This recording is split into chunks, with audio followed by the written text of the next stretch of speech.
Hello, it is 4 o'clock today, and I would like to say welcome to anybody who can attend my little mini training today. And I'm in my little studio as I promised I would be, and I wanted to share the insights I had gathered during a weekend-long workshop with Cara, Reeser and Jeremy Laverdure from Movement Science Made Simple. So they're some fantastic presenter, and Cara is a second-generation Pilates teacher who had studied with Kathy Grant, for anybody who knows all these fabulous names in the Pilates world. And so I want to welcome you, and I want to share some really what I call good shit. But so we're going, hi. So here we are today. So what we're talking about is neck, shoulders, and upper back.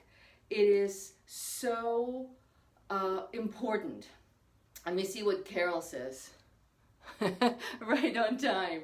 Oh, perfect. So here's what I see all the time, and you observe it too, and that's why this workshop was so pointed. You know that I've been a coach, a personal trainer for 30 years, a Pilates coach for 20 years, and I've taught pretty much anything around the planet. Anything from being a manager in the fitness industry to a presenter in the national fitness conventions to coaching, teaching trainers how to become better coaches, teach different programs, develop my Pilates on the Ball program that is a video, but also a workout. So I've done pretty much all that I can do in this world, but you always can learn more. And that's where Heike becomes a sponge. So this workshop was right down my alley, and here's why. This is what I see, and you see it too if you look around. I don't have my phone because I'm using my phone to film. So here they are. People are walking like this across the street. They're listening to stuff. People are sitting at their desks like this. A lot of us walk like this, and many of my clients complain about tight neck, and they usually refer to it as shoulder, but it's tight necks, and they're like, oh my God, I have headaches, my neck really hurts, I can't sleep, and things like that. And so with our traditional methods, we have been able to help you guys a little bit, but after the workshop, I got some clarity on what I could do better, and that's what I want to teach you. So a traditional method from a physical therapist would be that they say do this, meaning you push your head back really hard, and it gives you that oh so sexy double chin. I have done this in the past too because of lack of knowledge. Let me get my hair a little bit out of the way so I can get anything so you can see better. Let me see what Carol says here. So this is interactive today. I love this. I do a lot of needlework, and I have the past pulled a muscle in my neck. Perfect comment to this because you're sitting there for hours doing this. So the PTs, physical therapists, tell us to do this. Now, as we know, the spine has two curvatures, one in the neck and one in the lower back. We want to maintain those curvatures because of the buoyancy of the spine and the support it gives us as we move through life. So we don't want the neck to be like this. And we want to maintain the natural curvature. But what are you to do when the clients come in like this? And this week I've worked with 3 women that have this problem. All of them, and I just have to share that, all 3 women are very new clients to me, and all of them are our age. They're between the mid-50s to the mid-60s, and they're business owners. They're women-owned business owners that run their own show, just like I run my own show with Pursue Your Spark and my other business. But I was so excited to actually work with women that are in our area, our lifestyle. So back to the neck. Okay, now as we're thinking of the neck, so when we're trying to maintain the curvature, so you're thinking maybe this is what happens, but no, very different. Pilates has taught us to extend from what I call the bump in the back of the head or known as the occipital bone. And we said, okay, let's straighten from here. That hopefully will help straighten out the neck. It does to a certain extent, but maybe you can see that as I do this, the muscles right here on the side that attach to the shoulders are really activated. So they're stretched, but they're not really released, which is where we're going with this. Now, then the next approach has been a cue that's very, very common in Pilates, is put your shoulders down and back. So here's what down and back looks like for 90% of my clients. Now, I can't move my neck because I move my shoulders down and back. So this is also not where we would want to go. It's a good start, but as we learn more about the neck, back, and upper back, we realize that this is really not working so well, because if I do this, I can't get my arms up. So I'm limiting my range of movement for my arms. I can't really reach up because I did this. The other problem too is as we're like this and becoming more like this, we're encountering the same problem. We can't move our arms. We lose freedom of movement in our upper body. Okay, and I was looking hard in my drawers because I have all kinds of things from Halloween. Couldn't find what I was looking for because I was teaching this week that everybody would wear a crown. Hold on. Okay, this is the best thing I found. Okay, this is going to be our crown today. My cat ears, but they will do. So what I want you to visualize is that this is your crown, this is your cat ears, and I want you to think that right in the front of your head, where my finger is right in front of my little crown, is where you're, I know, sexy, right? Is where you're pushing your head up towards the sky. And when you see, if I just hang out here, and then I go, I'm lengthening my head, I am starting to get what we also call in Pilates the swan neck, which looks so beautiful and elongated, and it's even around the whole neck. So here's my crown. I'm pushing my head into my crown.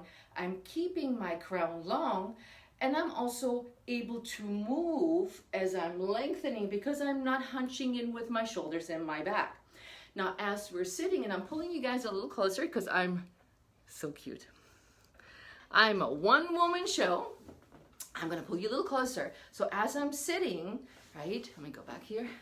I want to do the same thing. I want to lengthen from the crown of the head rather than saying pushing back or even looking up. So as my gaze goes straight ahead, my soft spot in the front is what elongates my neck. So I have a beautiful long neck, and I can maintain that neck. So we're moving on. Hold on, I'll move you back again. So we have a seated position. So we have our long neck, and we can move it side to side, and we're not doing anything funky here with our shoulders. Now, what I want to do is I want to keep my crown on my head as long as I can. So I'm extending my spine up towards the sky. My gaze is out here, and I'm trying to keep my crown on for as long as I can, which means I have to tuck my chin in just a little bit to not lose my crown. As I come up, I'm elongating my crown again. Now, this takes practice. This doesn't come overnight. Let me see. I have another comment here. See? So practice that.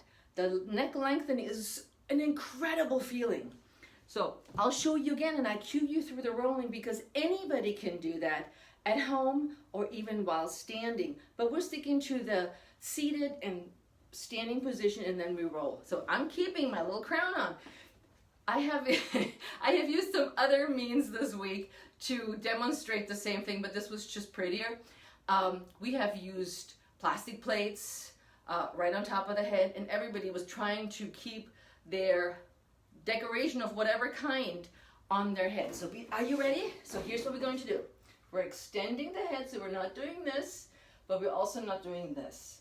We're trying to simply extend from where my hand is. As you keep gazing away, you're starting to roll. And that brings me soon to part 2. So as I'm rolling, I'm really using my core to help me stay in place. And then at this point, my head goes down and my crown will fall. So I hold it in my hand for a moment until I come back, and I can put it back on right here. And I keep holding it. Now notice, I'm pushing it to the sky.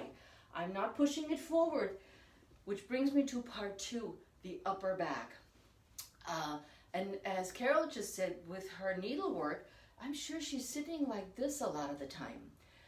So when you come to here and your arms are forward, you're not, so pay attention to what my head does. Drops down and reaches forward, but instead the chin curls a little bit to the chest, and I'm actually looking down to reach forward, and I haven't lost my crown. Look at me, I'm so awesome. And then I come back, and what I don't do is I don't do this, which we see in Pilates so many times. So the shoulders stay attached to the arms, but released back into a broad back. So going back to the example of, here you go. The shoulder, when we say shoulders down and back, we don't want that. This is no bueno. So what we do instead is we're broadening our back. And it reminded me a little bit of the bodybuilding days, because instead of going here, I want you to go here, wide and open, because that gives you space to move. So when I roll forward, my hands are here, I will drop my head really close to my chin, because that feels so good, my husband said when I taught him that. You bring the chin down, then you reach forward with the crown of your head, and you don't have the illusion of this that actually doesn't stretch anything, but keep everything together, and then you roll back up into a seated position. So this is a fabulous way of aligning your shoulders better. Very good. I was gonna go there next, thank you. To release the upper back, to lengthen the spine. And Carol just said that she puts 2 pillows on her lap. Fabulous idea. If you're the person that reads at night, like I do, I'll read on my phone, that's just what I do. I have also 2 pillows. We're just like sisters. This woman and I, so awesome. And I read and I have my hands propped up so my head doesn't do anything like this. Now, so we have the crown on, right? Then as we're rolling, we keep our crown facing this way. As we're standing, we're broadening our back. We get wider, like in my bodybuilding days, instead of narrow. So we go nice and wide, which then you knew it was going to come, the push-up or plank position. So are you ready?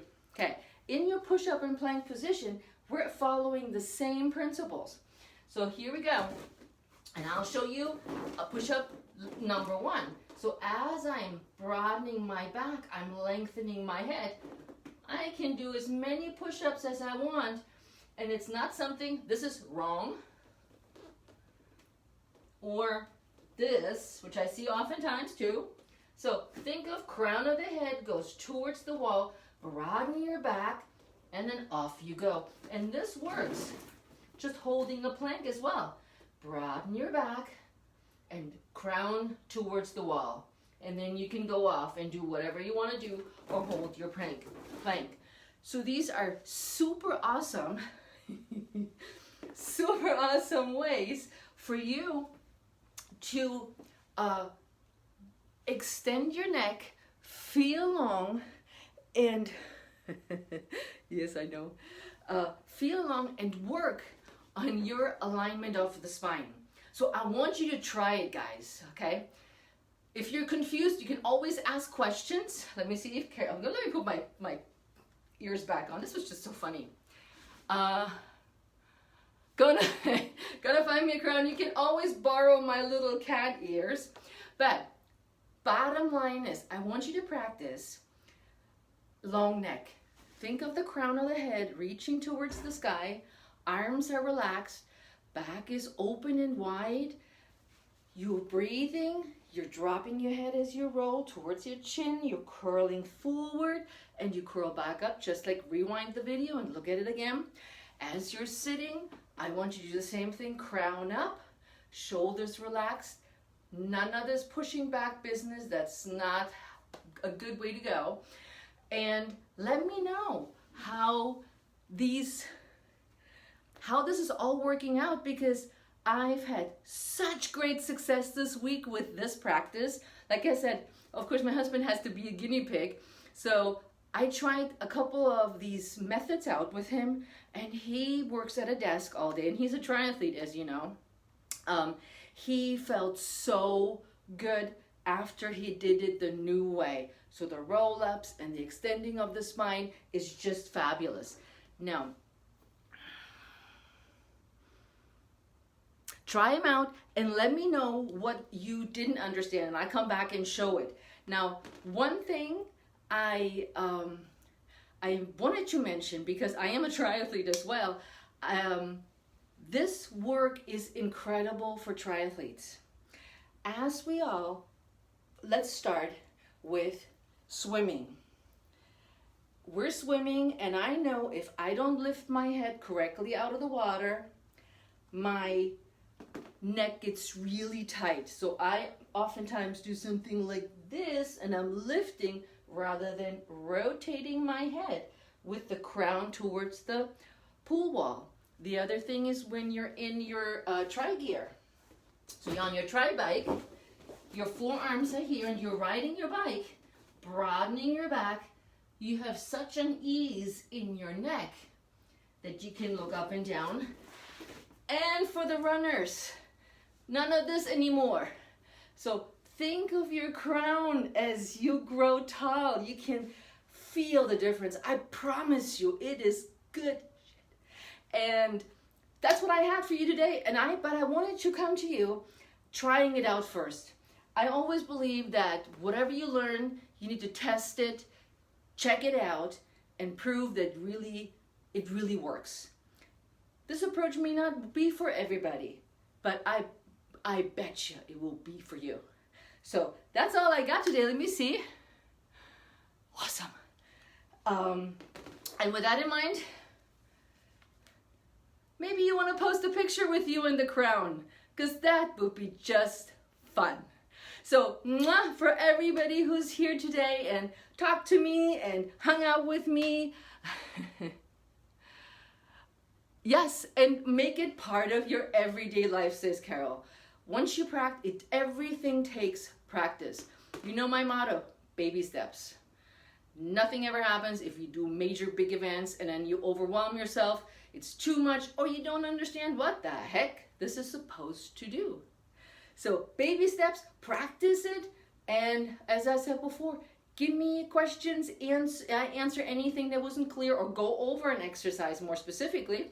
And with that in mind, have an awesome weekend. I'm so glad you were here and you enjoyed my crown or my cat ear. Until soon, ciao. Thanks for being here. Bye.